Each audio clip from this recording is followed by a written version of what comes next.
The oldest civilizations in the Milky Way all agreed on one law older than their governments, older than their religions, and older than the stars they called home. Never enter the void. It was not empty space, but an impossible region between galaxies where light bent backward, gravity whispered instead of pulled, and entire armadas vanished without leaving a single distress signal behind. Ancient records claimed that the void was alive, feeding on fear and memory, and every empire that had challenged it had disappeared so completely that even history forgot their names.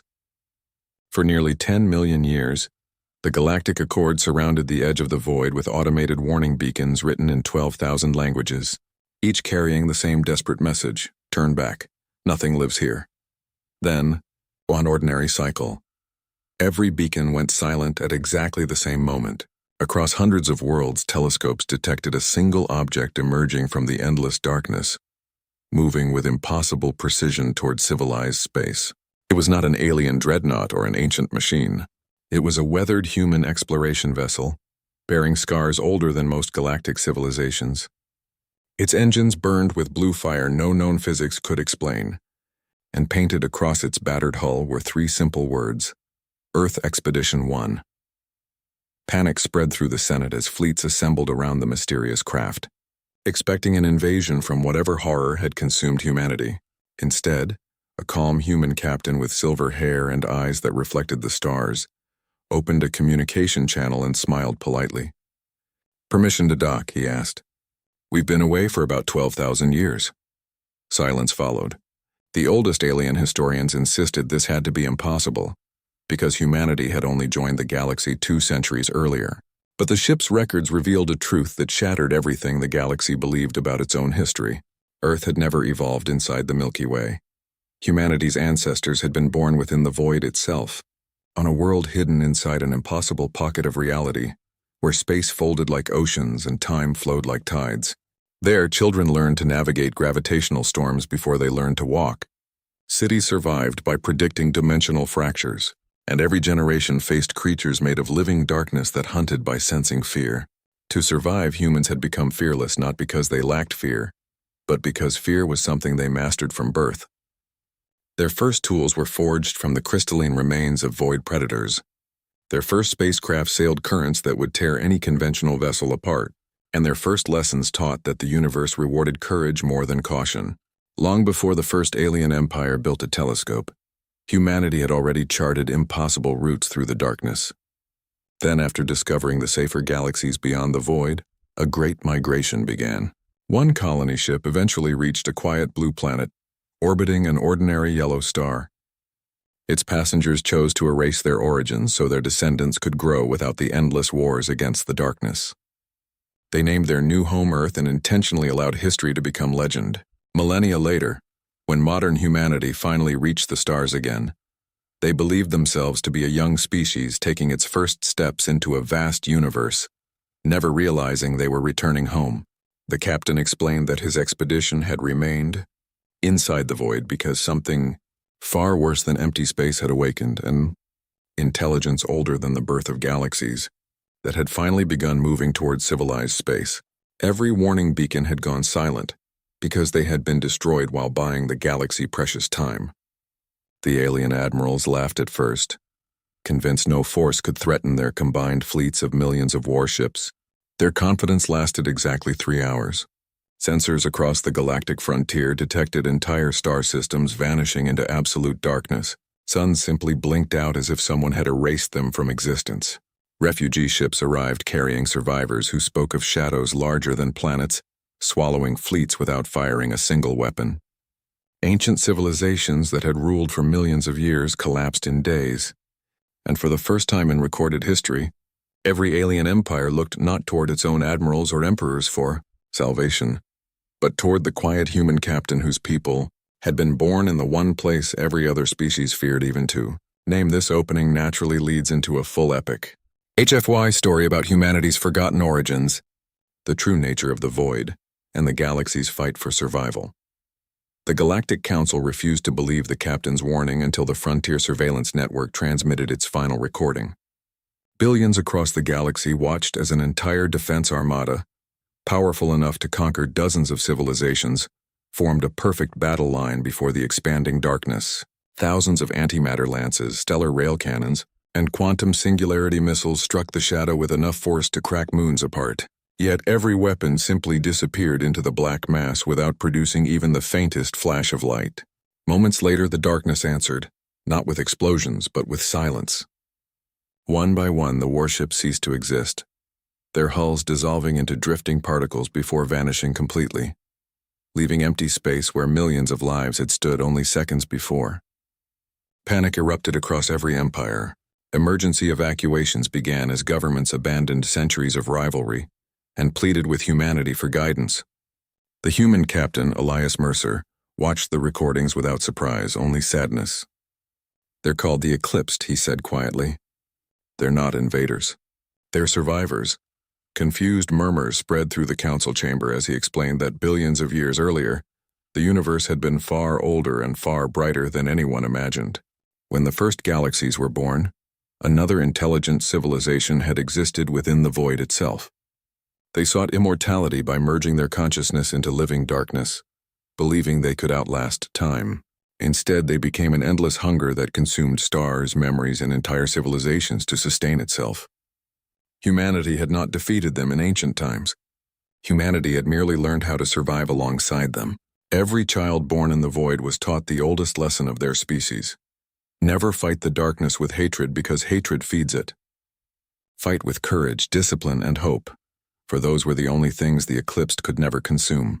That forgotten wisdom had allowed humanity to endure where countless ancient races had disappeared forever. The captain then revealed why his expedition had returned after 12,000 years. Deep inside the void, hidden beneath impossible layers of folded space, lay the Forge of Dawn, an ancient human fortress built around the heart of a dying star. For millennia, its guardians had imprisoned the Eclipsed behind dimensional barriers powered by technology so advanced they appeared almost magical. But the prison had finally begun to fail. Thousands of human guardians had sacrificed themselves holding the breach, while Expedition 1 raced across the void to warn the descendants of Earth. Their sacrifice had bought the galaxy only a few months. Every empire in the chamber fell silent as the realization settled over them. The young species they had mocked for its short history and primitive politics had secretly inherited the burden of protecting the entire universe for countless generations. Then the captain stood, his voice calm despite the impossible weight upon his shoulders. "You have spent millions of years fearing the void," he said. "We spent millions of years calling it home. If this galaxy wishes to survive, then stop asking whether humanity can save you, and start asking whether you have the courage to fight beside us." For the first time in galactic history, every emperor, admiral, hive queen, machine intelligence, and elder sovereign rose from their seats in silent respect.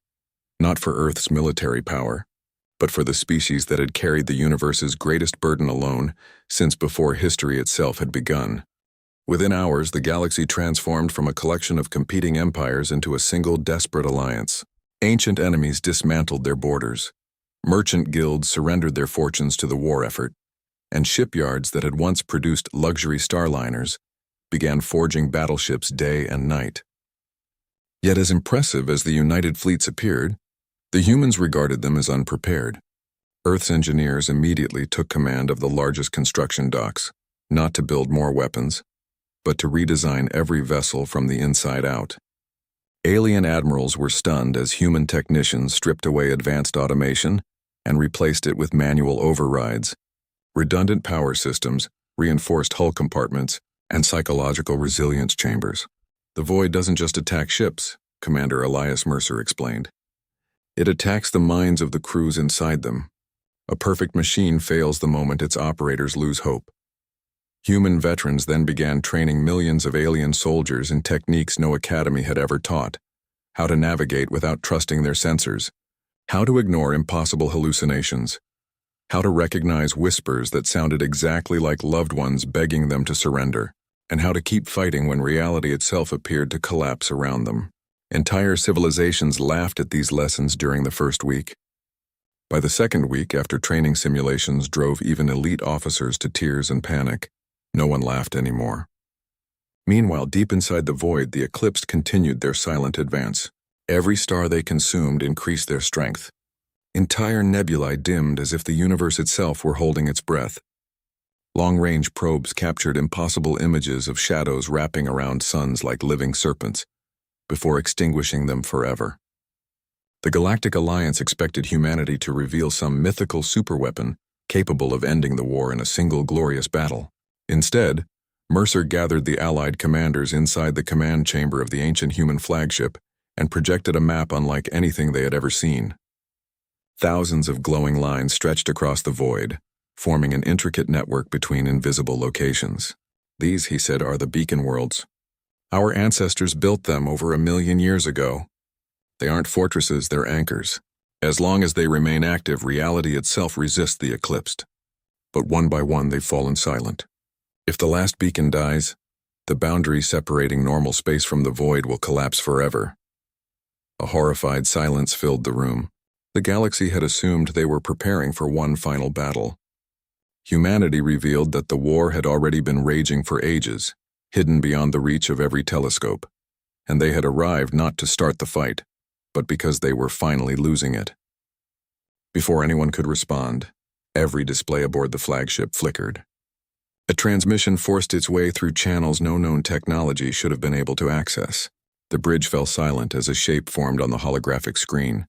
Not a face, but a moving silhouette made entirely of darkness.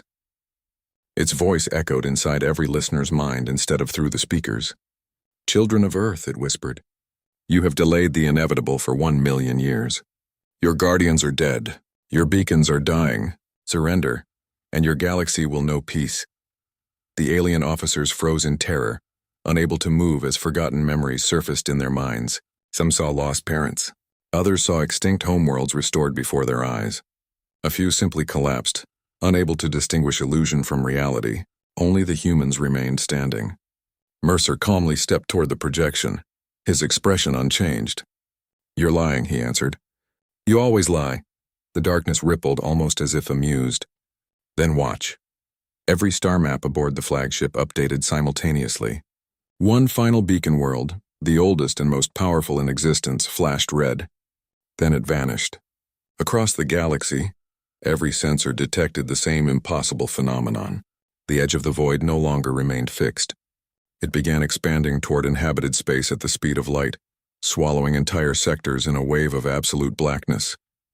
For the first time since humanity had been born within the darkness, the void itself was no longer contained.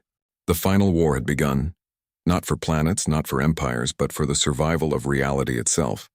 And as panic spread through the United Fleets, humanity quietly activated a protocol hidden since the dawn of their civilization, one that every human had hoped would never be needed. Across Earth's oceans, deserts, mountains, and cities, ancient structures buried beneath the planet awakened.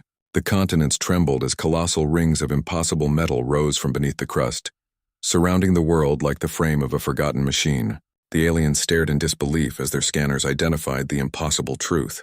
Earth was never just humanity's home. It was the final beacon,